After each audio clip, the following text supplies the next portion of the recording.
रसोई में gas stove जलाकर बीना जी ने अपने पति हेमंत जी के लिए चाय का पानी चढ़ा दिया। जैसे जैसे पानी गर्म हो रहा था, उनका पारा भी गर्म होता जा रहा था। आजकल की बहुओं को ज़रा भी शर्म नहीं आती। सास ससुर उठ गए, लेकिन अभी तक कमरा बंद करे सोई हुई है। थोड़ी ठंड क्या बढ़ गई, बहाना मिल गया देर तक सोने का। हेमंत जी को उठते ही चाय पीने की आदत थी। आज उनकी बहू दिया को उठने में थोड़ी देर हो गई थी, तो बीना जी को चाय चढ़ानी पड़ गई। दरअसल आज रविवार था, तो पति के ऑफिस जाने और ननद के कॉलेज की छुट्टी थी। इसलिए थोड़ी बेफिक्र होकर दिया 15-20 मिनट लेट उठी। चाय पूरी बनी भी नहीं थी कि दिया आ गई। माँ जी, लाइए मैं बना देती हूँ। रहने दे, अब तो बन गई है।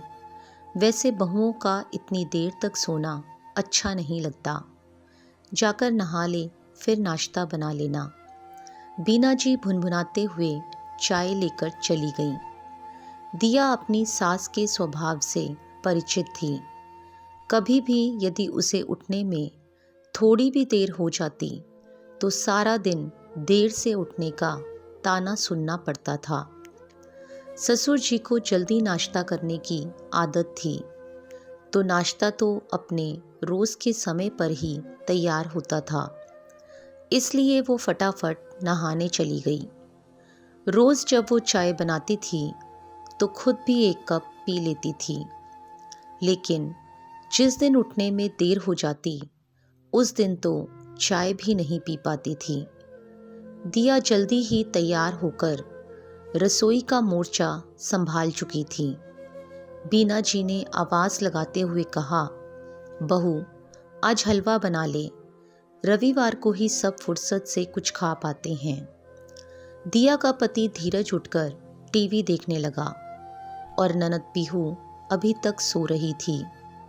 2 महीने बाद पीहू की शादी है, तो अभी वो माता पिता के घर का भरपूर आनंद उठा रही थी। बीना जी पीहू को प्यार से उठाते हुए बोली, बेटा उठ जा, कुछ खा ले अब। माँ, संडे के दिन तो सोने दिया करो, बहुत ठंड लग रही है, पीहू कुनमुनाते हुए बोली। सब नाश्ता करने के लिए बैठ गए और दिया रसोई में पराठे बना रही थी। पीहू अभी तक नहीं आई थी, तो बीना जी फिर आवाज़ लगाते हुए बोली, बेटा आ जा, हलवा ठंडा हो जाएगा। हेमंत जी बोले, अरे बाबा, आ जाएगी, तुम सब तो खा लो। अजी आप नहीं समझेंगे, जब तक बच्चे कुछ ना खा लें, माँ के हलक से वाला नीचे नहीं उतरता। इतनी देर में पीहू भी आकर नाश्ते की टेबल पर बैठ गई। दिया एक एक करके गर्मा गर्म पराठे सेक कर ला रही थी। बीना जी ने एक कटोरी हलवा पीहू को दे दिया और उसकी प्लेट में पराठा रख रही थी। तो पीहू बोली, बस मम्मी, अब ये पराठा नहीं खाया जाएगा। खा ले बेटा, इतने से हलवे से थोड़े ही पेट भरता है। वैसे भी जब तक यहाँ हैं, तब तक मनुहार करके खिला रही हूँ। ससुराल जाने के बाद कौन बार बार पूछेगा। बीना जी ने भीगी आंखों को पोंछते हुए कहा, खा ले बेटा, खा ले, तेरी माँ सही कह रही है। अब तेरी भाभी को ही देख ले, उसने अभी तक चाय भी नहीं पी है और हम सब ने नाश्ता भी कर लिया। हेमंत जी दिया की ओर देखते हुए बोले, तो सबके हाथ रुक गए। बीना जी की नज़रें झुक गई थीं और दिया बिना कुछ बोले रसोई साफ करने चली गई।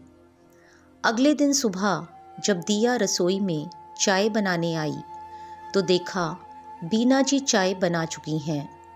एक कप चाय दिया के हाथ में थमाते हुए वो बोली, बहू, तू भी पहले चाय पी ले, सच में ठंड बहुत ज़्यादा है। अब से सुबह की चाय मैं ही बनाऊंगी, वैसे भी मेरी नींद जल्दी खुल जाती है। दिया के चेहरे पर मुस्कुराहट आ गई। बाहर ठंड ज़रूर थी, लेकिन आज रिश्तों में गर्माहट महसूस हो रही थी। इस कहानी के बारे में आपकी क्या राय है? हमें कमेंट में लिखकर ज़रूर बताइएगा।